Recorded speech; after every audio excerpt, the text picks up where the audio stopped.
दुनिया को समझाने की ज़रूरत नहीं है कि तुमको क्या करना है। आज का समय ऐसा है कि भाई साहब खुद को समझा के रखो कि आप क्या कर रहे हो और कहाँ तक आपको पहुँचना है। नमस्कार, जय हिंद। जीतने वालों को मेरा सलाम और जीतेगा वही जो विश्वास करेगा।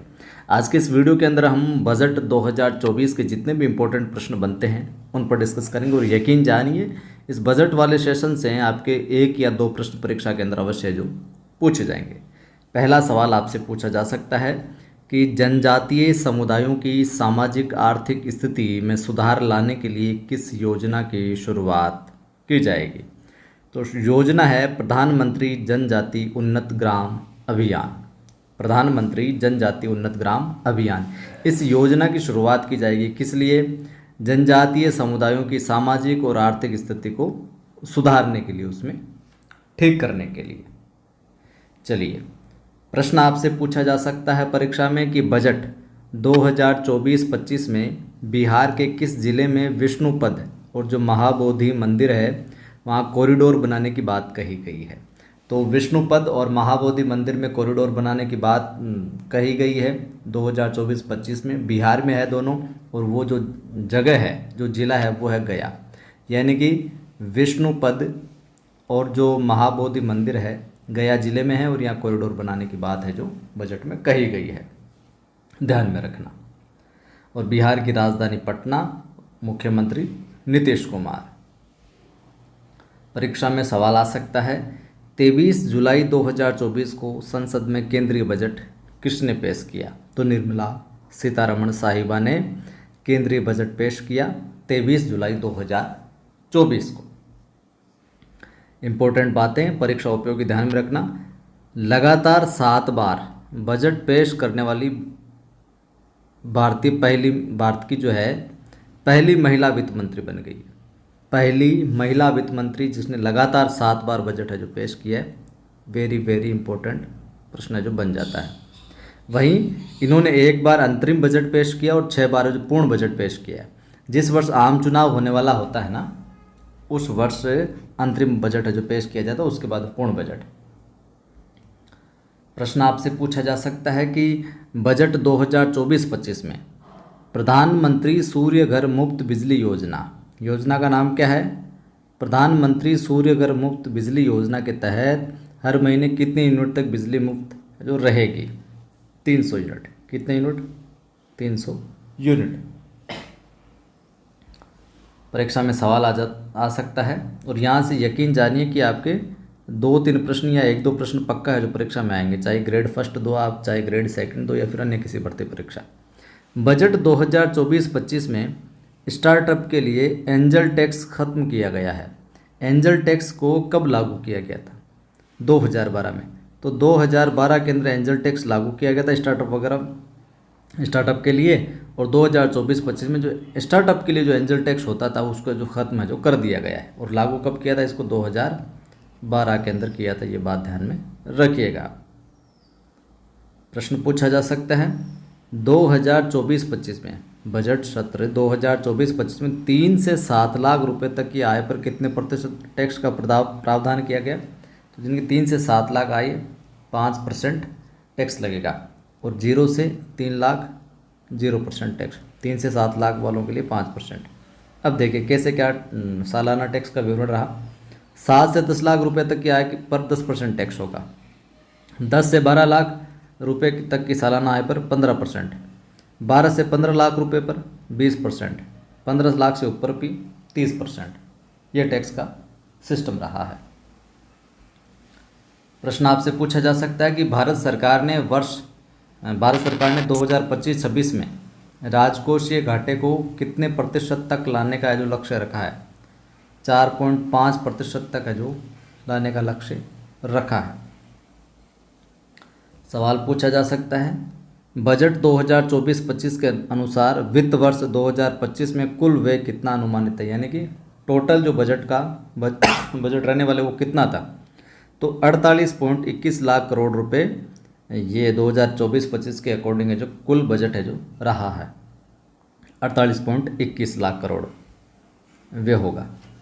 बजट 2024-25 के अकॉर्डिंग विदेशी कंपनियों पर से जो कॉरपोरेट टैक्स है वो 40% से कम करके कितना कर दिया गया। पहले 40 था विदेशी कंपनियों पर, अब उसको 35 कर दिया है ताकि और कंपनियों का यहाँ पर है जो आगमन हो। अब कितना कर दिया है, अब 35 कर दिया है। ये बात आप ध्यान में रखिएगा।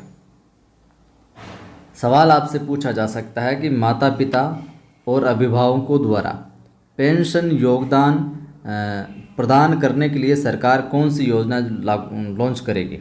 तो एनपीएस वात्सल्य योजना। प्रश्न आपसे पूछा जा सकता है बजट 2024-25 के अनुसार अगले 5 वर्षों में शहरी आवास पर कितने रुपए खर्च किए जाएंगे। अगले 5 वर्षों में शहरी आवास पर कितने रुपए खर्च किए जाएंगे।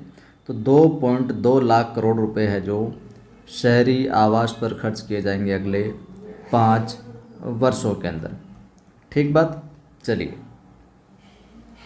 बजट 2024-25 के अनुसार पूर्वोत्तर क्षेत्र में किस बैंक की 100 से अधिक शाखाएं स्थापित की जाएगी।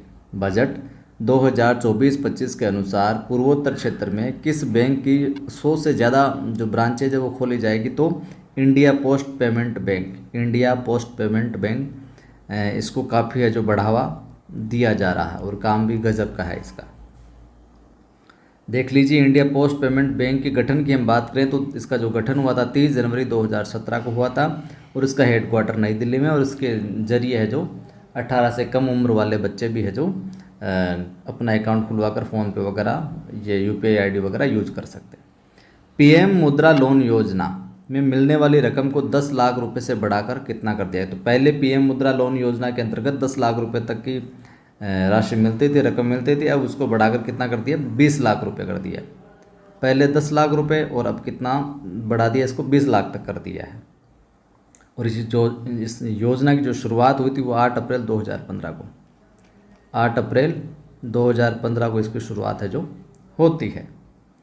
परीक्षा में आपसे सवाल पूछा जा सकता है कि बजट 2024-25 के अकॉर्डिंग सरकार जो है छात्रों घरेलू संस्थानों में उच्च शिक्षा के लिए कितने रुपए तक के ऋण के लिए वित्तीय सहायता देगी। तो भैया 10 लाख रुपए तक है जो सपोर्ट करेगी गवर्नमेंट।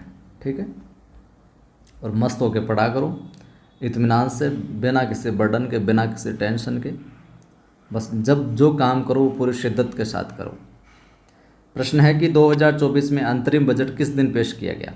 अंतरिम बजट जो 1 फरवरी 2024 को पेश किया गया था। ठीक है, अभी वाला 23 को, पूर्ण 23 जुलाई, और ये आपके अंतरिम 1 फरवरी 2024। लैटिन भाषा में बजट का अर्थ क्या है। बजट की हम अर्थ की बात करें लैटिन भाषा में तो चमड़े का एक थैला। ध्यान में रख लें नॉलेज के लिए। बजट को हिंदी में क्या बोलते हैं। तो भैया बजट को हिंदी में बोलते हैं राजस्व के आय और उसके व्यय की सूची। राजस्व के आय और उसके व्यय की सूची ये हिंदी में बोला जाता है। आमतौर पर बजट बात करें कितने प्रकार का होता है। 3 प्रकार का होता है। कितने प्रकार का, 3 प्रकार का। पहला अधिशेष बजट, दूसरा संतुलित बजट और तीसरा घाटे वाला बजट। तीनों नाम ध्यान में रखना।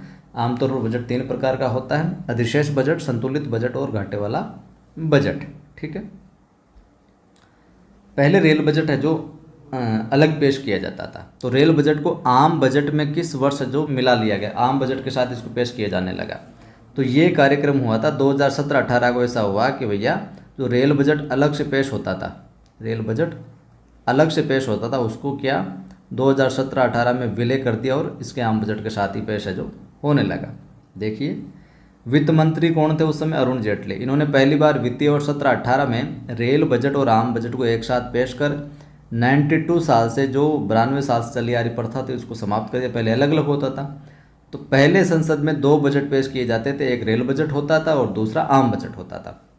तो भारत सरकार ने 21 सितंबर 2016 को एक आम बजट के साथ रेल बजट के विलय को जो मंजूरी दे दी थी। इस समय तो मंजूरी देती थी और 17-18 में जो एक साथ पेश किया गया। ये प्रश्न आपसे पूछा जा सकता है कि भारतीय संविधान में बजट के स्थान पर किस शब्द का कोई उल्लेख है जो किया गया। तो भारत के संविधान में बजट का कहीं पर भी उल्लेख नहीं है। तो बजट की जगह क्या शब्द देखने को मिलता है, क्या नाम दे, वार्षिक वित्तीय विवरण। वार्षिक वित्तीय विवरण देखने को मिलता है और आर्टिकल 112 के अंदर ये जिक्र है जो होता है। देखिए यहाँ पर व्याख्या में दिया हुआ है, संविधान में बजट को वार्षिक वित्तीय विवरण है जो कहा जाता है। अनुच्छेद 112 में वार्षिक वित्तीय विवरण से संबंधित है। अनुच्छेद 12 जो किससे संबंधित है? वार्षिक वित्तीय विवरण से संबंधित, क्यों? बजट का नाम नहीं है। बजट एक वित्तीय वर्ष में भारत सरकार के लिए अनुमानित व्यय और प्राप्तियों को कवर करने वाला एक क्या है? विवरण है। आर्टिकल 112 वित्तीय विवरण से रिलेटेड है, ध्यान में रखना, वार्षिक वित्तीय विवरण। सवाल आपसे पूछ लिया जाए कि भारत में सबसे ज़्यादा बार बजट किसने पेश किया है? तो भारत में अभी तक सबसे ज़्यादा बार बजट है जो मोरारजी देसाई ने जो पेश किया है। और मोरारजी देसाई ने कितनी बार बजट पेश किया? 10 बार। सबसे ज़्यादा 10 बार बजट पेश किया है। भारत के बाद में प्रधानमंत्री बने।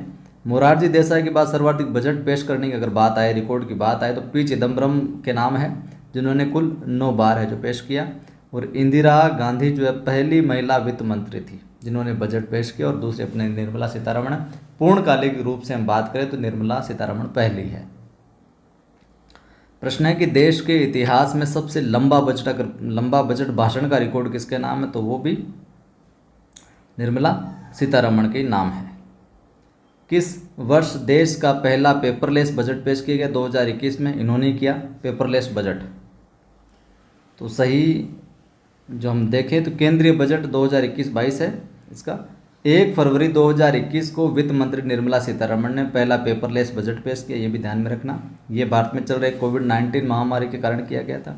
भारत सरकार के डिजिटल इंडिया फ्लैगशिप कार्यक्रम को बढ़ावा देने के लिए पहली बार केंद्रीय बजट 2021 को डिजिटल प्रारूप में प्रस्तुत है जो किया गया। आज का प्रश्न आपके लिए, कमेंट करके बताइएगा। रेल बजट को आम बजट में किस वर्ष विलय किया गया? 12-13 में, 14-15, 17-18, 19, 99, 2000। तो ये था आज का वीडियो। लाइक कर दो अच्छा लगा तो, इम्पोर्टेंट लगी ये जानकारी, हमेशा लाइक किया करो। दोस्तों को सभी ग्रुप में शेयर करो, स्टेटस लगाओ। और जिन साथियों ने अभी तक चैनल सब्सक्राइब नहीं किया, कोने में जो सब्सक्राइब है उस पर क्लिक करो, घंटी वाले निशान पर क्लिक करो और ऑल पर क्लिक करो ताकि हर वीडियो की सूचना आपको मिलती रहे। डिस्क्रिप्शन में लिंक है नवसृजन क्लासेज और कवि आदि गणेश हिंदी नाम से अपने 2 टेलीग्राम चैनल है, दोनों को ज्वाइन कर लो। यहाँ पर पोस्ट वगैरह सूचना वगैरह मैं डालता रहता हूँ। एप्लीकेशन है नवसृजन क्लासेज नाम से, प्ले स्टोर पर जाकर इंस्टॉल कीजिए। यहाँ पर फर्स्ट ग्रेड वगैरह का बैच चल रहा है, टू द पॉइंट, जुड़ सकते हैं।